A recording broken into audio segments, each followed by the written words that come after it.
If you've been wanting to learn how to do a triple ombre and stamp your nails, this one's going to be for you. What's up, nail crew? It's Nicole, your fellow nail obsessed DIYer. That inspo pic you just saw on the left side, that is one I got from Pinterest. And as soon as I saw that mani when I was scrolling through, I was like, oh my gosh, I know exactly what I want to do this. And I'm going to show you the easiest way to do it without any gels, because we are all about trying to make sure that you can do nail art even if you cannot use gels. You're going to want to start this mani by doing your neutral colors first. I like to do my lightest colors first. This way I don't contaminate them with any of the darker or brighter colors. I have builder gel down on my natural nails, and I've built my apex with the builder gel, so I don't need to do more than 2 dips of the color. I just do 2 dips of each color, and then I do clear as my last layer. And that's pretty consistent in all my videos because I basically always have builder gel on. It is very rare that I don't have builder gel or rubber base down on my natural nails, just because I love it so much. And I've been doing it for about 3.5 years. So you absolutely can leave it on your natural nails and just do fills. I'm now allergic to acetone, so soaking in acetone is definitely no longer an option. When you're doing a neutral color like this, you really want to make sure that you apply your dip liquids thinly and evenly. That's going to keep your neutral looking nice and even on your nails. So if you apply your dip base like really thick and lumpy, your dip powder is going to come out thick and lumpy. That's something that I've had to work on over the years, is paying attention to how I'm applying my dip base. If you haven't seen any of my videos yet, or if you've been here for a while, you know I am a really messy, sloppy person when I'm doing my nails. So I have to really be aware of how nice and thin I'm applying my dip. Now we're going to jump in with our ombre. So the way that I do ombres is I do a combination of methods. I feel like I created this method myself just because I have never seen anyone do it other than me, where you do this combination of tapping your powders and then you're going to go and scrub the colors in. So I started with the blue at the base, and I tapped that. I really tried to focus on the bottom third of my nail. And then I took the middle brush and used this bright yellow. They're all really bright colors, and I thought they would look really cool together. So I went blue, yellow, pink for the first layer. When you're doing an ombre, it also is really important that you keep your dip base nice and thin and even so that you don't get weird lumps in your ombre. Keeping that dip base even is going to help your ombre look a lot nicer and not have any weird lumps or bumps in it that you'd have to smooth out, which could potentially mess up your ombre after you worked so hard on it. So the first layer I went blue, yellow, pink, and then I let the powder sit for a while before I go and brush it off. I really want those colors to like soak onto my dip base and soak into each other. And I'm going to tell you what I did wrong on the second layer. So I wasn't thinking when I was doing this mani. Per usual, I was rushing. It actually wasn't at night for once. I was doing this mani during the day when one of my kids was home sick and they were watching TV. I decided to do my nails, but they wanted me to hang out with them. So I was doing this as quick as I possibly could.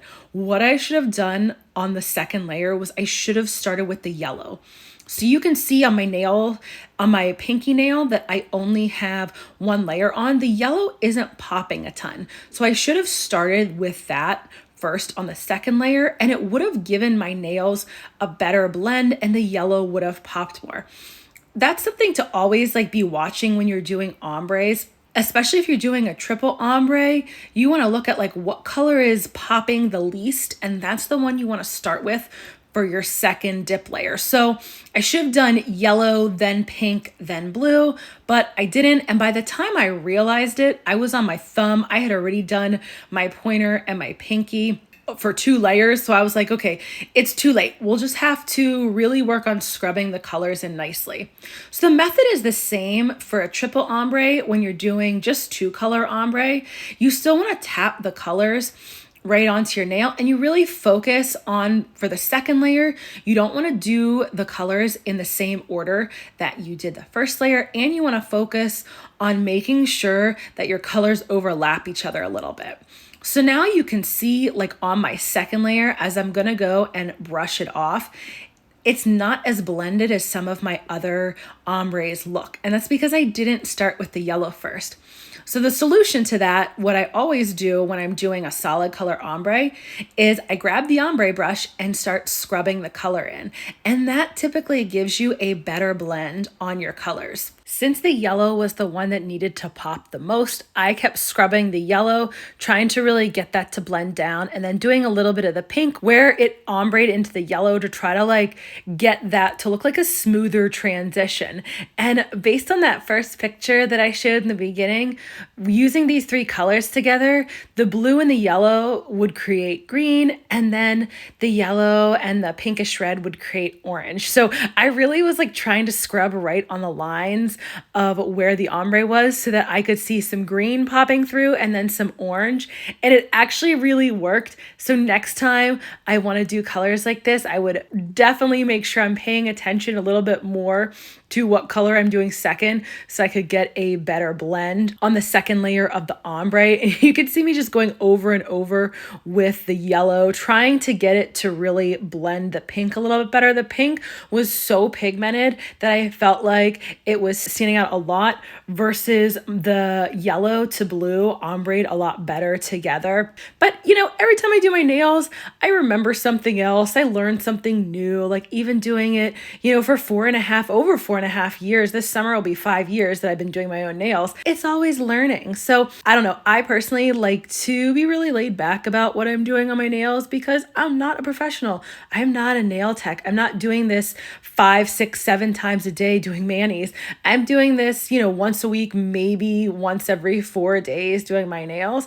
So I give myself a lot of grace, and I feel like that's a really good way to look at when you're doing your own nails. Once I was done, I added clear over top and then activated, buffed, filed, and shape. I did that all off camera so that we could jump in to this stamping, which I am so excited for. And I, of course, am going to show you all the things that I made mistakes on with the stamping. The first thing that I do is I clean off my stamping plate with acetone, and that's going to make sure that nothing is stuck on your stamping plate that could mess up you picking up your image.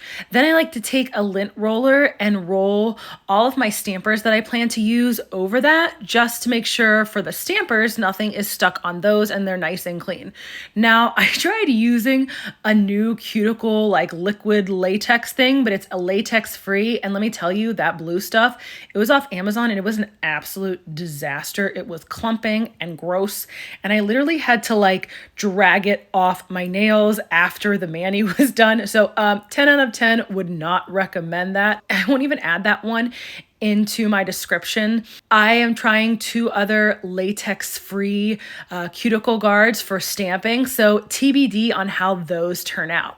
So first we're going to start off trying to do some layered stamping. And I did this little pink flower here and it just did not turn out how I wanted it to, because when I was doing the black outline of it on top of the pink flower, the stamp that I was using, the bottom was really cloudy. So I couldn't see where I was stamping the black outline.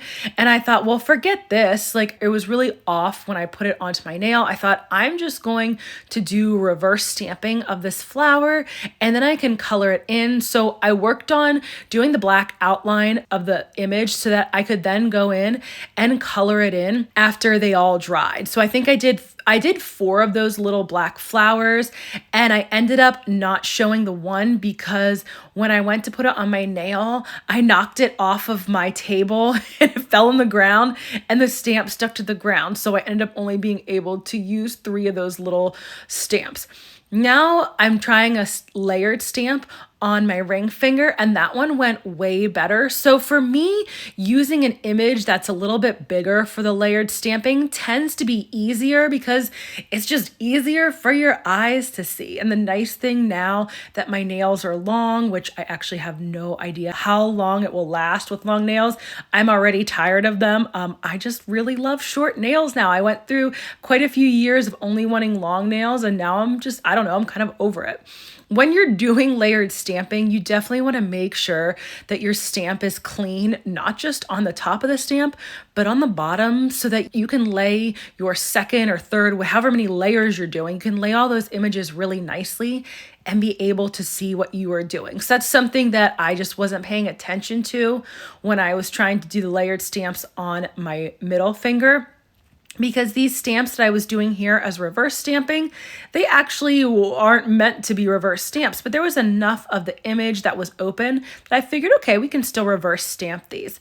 I like to use little toothpicks because I do not have a steady hand. So when I'm filling in the images for reverse stamping, it is easier for me to use a toothpick. Now, I do have some new brushes coming from Maniology that are really, really thin. I'm gonna see how I like those with doing reverse stamping. The plate that I'm using is from Uber Chic. It's called Secret Garden 2, and this is actually the second time I've used this plate. I just love having flowers on my nails. I don't know why. I just love the look of flowers on top of my manis. I feel like they just give such a beautiful pop that this is the second time I've used it.